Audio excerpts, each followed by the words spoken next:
구독자 여러분 안녕하세요. 공인중개사 이승주TV의 사당동 공인중개사 이승주입니다. 오늘은 임대사업자, 그러니까 주택임대사업자가 계약갱신 요구를 거절하는 사유에서 실거주를 이유로 거절할 수 있는가, 이에 대해서 정답을 좀 말씀드리려고 합니다. 실무에서 우리 중개사분들도 모르시는 분들이 많을 테니까요, 이 내용을 토대로 공부하셔서 도움되시길 바랍니다. 자, 먼저 개념을 짚고 가야 되는데요. 일반적으로 임대인이라고 표현하는 집주인이 있죠. 그리고 세를 사는 세입자가 있습니다. 2020년에 공표한 법이 뭐죠? 임대차 3법이죠. 그 중에 계약갱신 요구권이 있고, 또 전월세 상한제가 있고, 주택임대차 신고제가 있잖아요. 전월세 신고제. 이렇게 세 가지가 있는데, 아시겠지만 신고제는 지금 유예 기간이 계속 길어지고 있고 의무는 부과되지만, 전월세 상한제는 5% 제한이 있기 때문에 가장 많이 활용하는 거예요. 동시에 가장 많이 활용하는 게 계약갱신 요구권이죠. 계약갱신 요구할 때 임대인이 보통 계약갱신을 거절하는 사유가 뭐가 있죠? 가장 흔한 게 그렇습니다. 집주인 혹은 직계 존비속이 입주한다, 실거주를 한다라는 이유로 계약갱신을 거절합니다. 자, 그렇다면 똑같은 임대인인데 주택임대사업자를 하는 임대인의 경우에도 이 실거주를 이유로 거절할 수 있는가? 오늘 영상의 요지입니다. 정답부터 말씀드리면요, 임대인이 민간임대주택에 등록한 주택임대사업자라면 실거주를 이유로 계약갱신 거절이 불가합니다. 그 이유는 뭐냐면요, 먼저 임대사업자는 쉽게 말하면 다주택자인 경우가 많죠. 그 이유는 세제 감면을 받기 위해서 주택수가 많은 분들이 세제 혜택을 받고, 또 우리 주거안정을 위해서 임대사업자 등록을 하면 민간임대주택 등기를 함으로써 이 주택임대사업자가 공공연하게 공시가 되면서 부기등기라고 해서 등기부에도 소유권 아래 찍힙니다. 그것까지는 부가적으로 설명을 드리는데, 의무가 세제 혜택이나 여러 가지 혜택들이 있는 대신에 우리 주거안정을 꾀한다고 했잖아요. 그렇기 때문에 임대사업자는 두 가지 특징이 있어요. 첫 번째로 이제 5% 인상하는 것도 일반 임대인이랑 다르게 임대사업자를 한 분들은 세입자가 바뀌어도 이전 금액에서 동일하게 5%까지만 올릴 수가 있습니다. 일반적으로 임대사업자가 아닌 임대인은 어떻게 되죠? 세입자가 나가면 다음 임차인에게는 시가에 맞는 기준으로 새로 적용할 수가 있고, 5% 인상은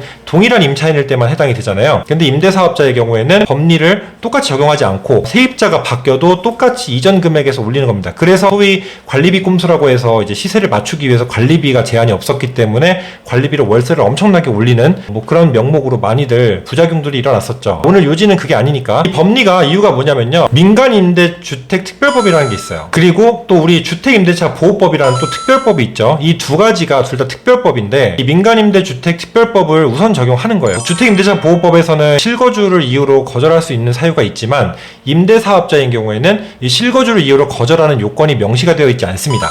그 이유는 아까 설명을 간단히 드렸지만, 물론 주거안정도 꾀하고 임대인이 실거주를 한다면 임대사업자를 하는 의미가 무엇인가 라는 게 궁극적으로 근본적으로 이유가 될 것 같습니다. 2020년도에 발췌된 국토교통부 질의 답변에 대해서도 또 한 가지 말씀드리고, 지금 또 찾아보니까 유권 해석이 바뀌었거나 법령이 바뀐 부분이 없습니다, 현재. 그래서 이 내용이 그대로 준용된다고 보시면 되고, 질문과 답변을 한번 읽어드리도록 하겠습니다. 국토교통부 질의, 어떤 분이 질의를 하셨겠죠. 등록임대주택의 경우, 그러니까 민간임대사업자, 민간주택임대사업자를 말하는 겁니다. 직계 존비속의 거주를 목적으로 임차인의 재계약 요구를 거절할 수 있나요? 라고 했고요. 이제 답변, 국토부에서 답변한 겁니다. 민간임대주택에 관한 특별법, 이하 민간임대주택법 제45조 및 같은 법 시행령 제35조에 따르면 임대사업자는 임차인에게 임대 의무 기간 동안에도 임대차 계약을 해제 또는 해지하거나 재계약을 거절할 수 없음을 규정하고 있습니다. 해당 조항은 임차인이 법에서 규정한 행위, 거짓이나 부정한 방법으로 민간임대주택을 임대받은 경우, 월 임대료를 연체한 경우, 혹은 민간임대주택을 임대사업자의 동의를 받지 않고 개축, 증축 또는 변경하거나 본래 용도가 아닌 용도로 사용한 경우, 주택을 고의로 파손 또는 멸실한 경우. 자, 이 경우들은 다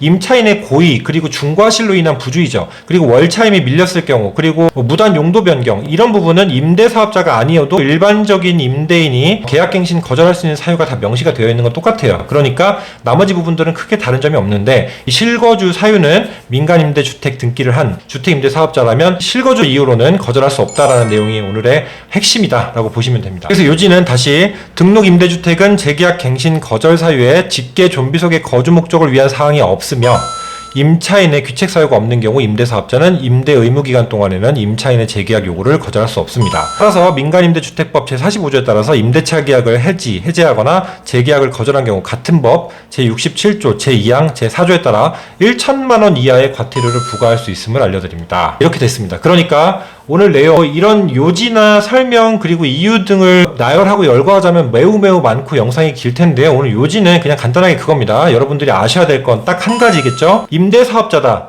임대사업자도 여러분들이 참고하셔야 될 게 주택 민간 임대사업자입니다. 그러니까 임대사업자가 우리 상가나 건물 여러 개 갖고 계신 분들이 사업자를 내가지고 세입자들한테 부가세를 끌어주는 그런 임대업을 해서 사업자 등록증상의 목록에 업종의 임대업, 부동산 임대업 이런 임대사업자가 아니고요. 주택, 그러니까 민간 임대주택을 임대하는 임대사업자를 말하는 겁니다. 그래서 표준 임대차 계약서라고 해서 계약서도 막 여러 장 있는 거 있죠. 일반 계약서 한 장짜리 말고. 그래서 이 부분은 착각하시면 안 되니까 민간 임대주택 특별법에 따른 임대사업자, 주택 임대사업자에 한해서 말하는 거다라고 기억해 주시면 좋고요. 그럴 때는 세입자가 특별한 아까 말씀드린 중과실이나 이런 월세가 밀렸거나 이런 부분이 아니라면은 임대인의 실거주를 이유로는 거절할 수 없다라는 부분이 다시 한번 정답이다라고 말씀드립니다. 오늘 내용도 유익하셨길 바라고요. 다음 영상에서도 또 유익한 내용 가지고 돌아오겠습니다. 시청해주셔서 감사합니다. 다음에 만나요.